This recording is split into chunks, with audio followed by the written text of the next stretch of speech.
Ahora, partiendo igual del mismo gráfico con el que estábamos trabajando anteriormente, vamos a ver qué otra información puedo obtener yo de un gráfico de velocidad versus tiempo. En estos gráficos también se puede obtener el desplazamiento, es decir, cuánto se movió el móvil del punto inicial al punto final, y también se puede calcular la distancia, es decir, cuánto vale o cuál es el valor de toda la trayectoria recorrida por el móvil. Entonces nos surgen las preguntas acá. ¿Cómo calcular la distancia en un gráfico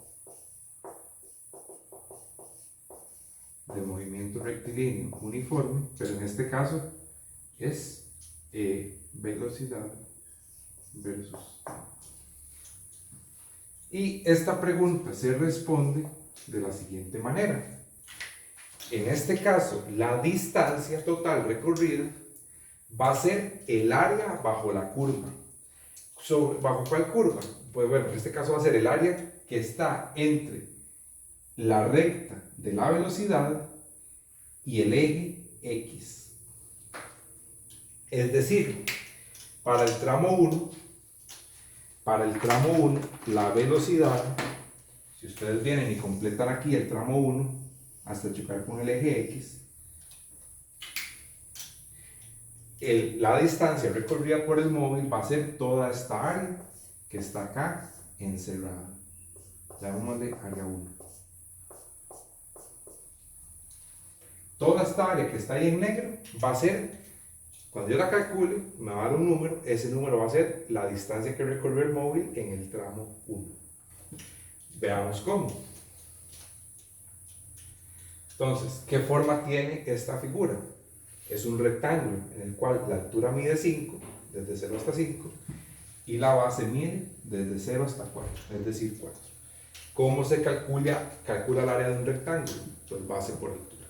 Pues, ¿qué quiere decir esto? Que la distancia en el tramo 1 es igual a el área del rectángulo que se forma en el intervalo 1 entre la velocidad y el eje X. Es este rectángulo de acá. Entonces, la distancia en el tramo 1 es igual a base 4 por altura, que es 5, y esto es igual a 20 metros. Es decir, en el tramo 1, si el objeto se mueve a velocidad constante de 5 metros durante 4 segundos, pues va a recorrer, 5 metros por segundo, perdón, durante 4 segundos, pues la distancia que va a recorrer es de 20 metros. En el tramo 2, vamos a ver, en el tramo 2, ¿qué es lo que pasa? Que intuitivamente ustedes dicen, pero en el tramo 2 el objeto estuvo quieto, estuvo en reposo, su velocidad es 0. Si el objeto estuvo quieto, pues la distancia recorrida va a ser 0, ¿cierto? Y también, ¿cómo se puede ver? Pues, ¿cuál es el área que hay aquí entre la recta de la velocidad, que es la roja, y el eje X, que es el azul? 0. Es decir, las dos rectas están entre el eje X y la recta de la velocidad, está así. No hay un área entre ellos, está uno sobre el otro, literalmente. Entonces, en el tramo 2, la distancia recorrida es 0 metros. Porque aquí el objeto estuvo quieto, su velocidad fue de 0. Y la distancia en el tramo 3 va a ser, vamos a ver en el tramo 3. Ahora, ¿cuál es el área que debo calcular en el tramo 3? Pues el área que se forma entre la velocidad y el eje X. Ahora aquí, área 3. Y entonces, ¿cómo sería esa área? De nuevo, es un rectángulo. No, en este caso, bueno, sí, es un rectángulo, pero en este caso es un rectángulo cuadrado. ¿Por qué? Porque la altura mide 2 y la base también mide 2. Es un rectángulo cuadrado. Entonces, pues, el área de un cuadrado, ya ustedes se la saben, la va al cuadrado, también lo pueden hacer base por altura, es indiferente, ¿verdad? Es un rectángulo, solo que un rectángulo especial en el que la base y la altura miden lo mismo. Entonces, la distancia recorrida en el tramo 3 va a ser base, 2, por altura. ¿Cuánto hay desde 0 hasta menos 2? Pues 2 unidades. Entonces, acá va a ser base por altura, 2 por 2 es igual a 4 metros. ¿Qué quiere decir eso? Primero que todo, recordemos que una velocidad negativa lo que me indicaba era que se movía hacia la izquierda y una velocidad positiva es que se movía hacia la derecha. Entonces, en el tramo 1, ¿qué quiere decir eso? Que la distancia sea 20 metros. El tramo 1 quiere decir que el objeto se movió 20 metros hacia allá.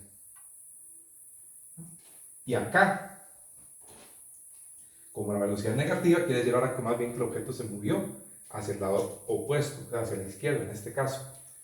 Pero, como en este momento estamos calculando distancias y no desplazamientos, no importa hacia dónde se movió el objeto, si hacia la derecha o hacia la izquierda.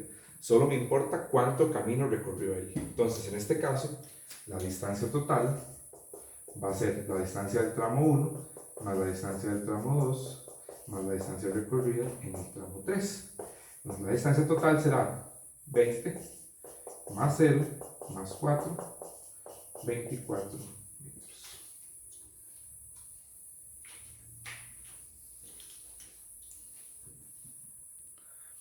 Ok, siguiendo con el mismo gráfico del movimiento rectilíneo uniforme, pero ahora el gráfico de velocidad versus tiempo, ¿verdad? Este es el que hemos venido trabajando. Ahora vamos a ver cómo calcular el desplazamiento acá, porque también se puede calcular el desplazamiento a partir de este tipo de gráficos. Entonces, nos preguntamos cómo se calcula el desplazamiento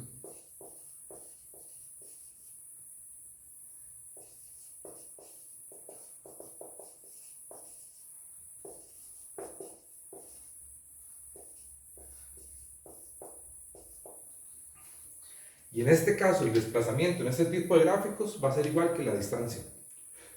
Va a ser el área bajo la curva. Solo que ahora sí me va a importar el signo. Sí me va a importar si la curva está por arriba del eje X y que el área me va a dar positivo, o si la curva está por debajo del eje X y el área me va a dar negativo. Ahora sí voy a tomar en cuenta el signo. ¿Por qué? Porque el desplazamiento es una cantidad vectorial.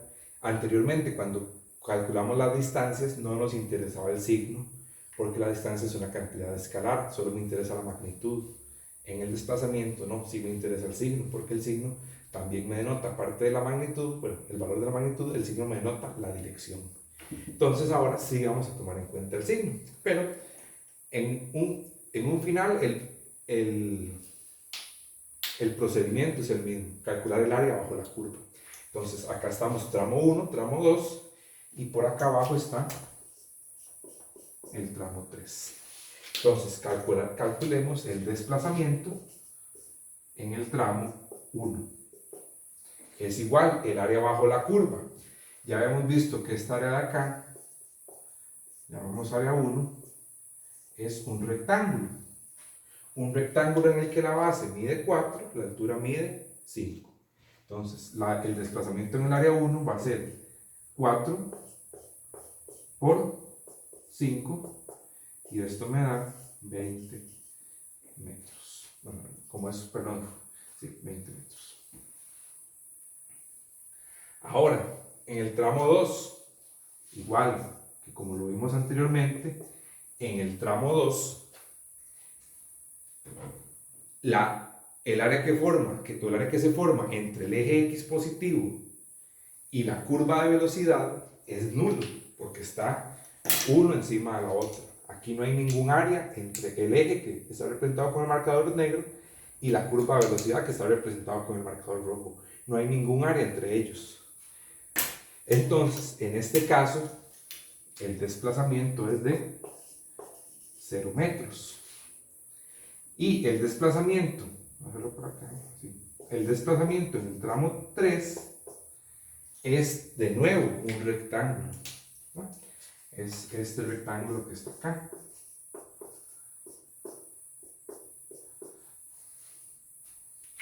En ese rectángulo la base mide 2 y la altura mide, ahora sí, con todo el signo, menos 2. La altura ahora sí le voy a tomar en cuenta el signo, porque estoy calculando un desplazamiento. Entonces, el desplazamiento en el tramo 3 va a ser base 2 por altura menos 2, y esto me da menos 4 metros. Donde de nuevo, el menos lo que me indica es que se movió hacia la izquierda según el marco de referencia que tenía anotado por acá. Entonces, ¿qué quiere decir? Que en el tramo 1 el desplazamiento me dio positivo, es decir, el móvil se mueve, valga la redundancia, hacia la derecha. Y en el tramo 3 el desplazamiento me dio negativo, ahora más bien el móvil avanza, pero hacia la izquierda. Entonces, ¿quién sería el desplazamiento total? Es realizar la suma de los desplazamientos. Pues va a ser 20, que es el desplazamiento 1, más 0, que es el desplazamiento en el tramo 2, más menos 4, que es el desplazamiento en el tramo 3. 20 más 0 es 20, más y menos cambia a menos, entonces me quedaría 20 menos 4, y eso es 16 metros de desplazamiento. Positivo, una vez más, puede ser que canse mucho con esto, pero quiero que se les quede grabado. Desplazamiento positivo, el móvil avanzó o el desplazamiento terminó, por así decirlo, hacia la derecha, según un marco de referencia. Y esta es toda la información que se puede obtener de un gráfico de movimiento rectilíneo uniforme, en este caso un gráfico de velocidad versus tiempo. La aceleración siempre va a ser 0, no nos vamos a preocupar por la aceleración. La velocidad se lee directamente en el eje Y, porque el eje Y es el eje de la velocidad, y las distancias y los desplazamientos son el área bajo la curva, o el área entre la curva de la velocidad y el eje X. En el caso de la distancia, solo me importan los números, no me importan los signos, solo me importa la magnitud. Entonces, calculo las distancias y siempre utilizo números positivos. En el caso de los desplazamientos, aparte de la magnitud, me interesa el signo. Entonces ahí sí me tengo que fijar bien si el área está por encima del eje X y el resultado me da positivo, o si el área está, el eje X me refiero al eje horizontal, o si el área está por debajo del eje horizontal y obtengo una área negativa, como en este caso.